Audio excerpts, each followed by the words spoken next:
So I'm having a bottle of water, and if I overturn it or just take it upright, the water is not going to fall. But what if I make a hole in it? So now I'm having a hole in my bottle, and here's the water coming out. You can see.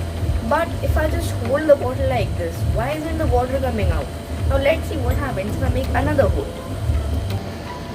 Now I'm having a compass with me, and I'm going to make another hole on the top.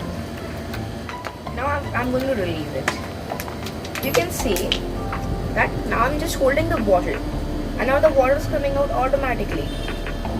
This is because that prior to this, we had a bottle simply with a hole in it, and now the water just cannot come out and make a vacuum here. This is just all because of air pressure, having the water being pulled out and air being sucked inside the bottle. The bottle just a little V-shaped by making the holes, and that's why now we have the water coming out. Now we can water your plants like this.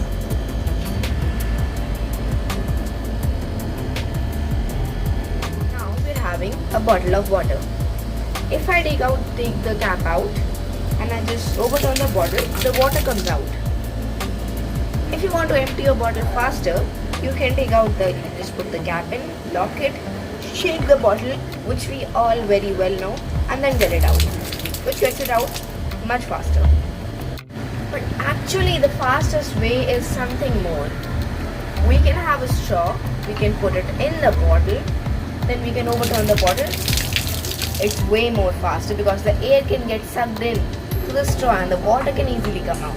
This is again all due to air pressure.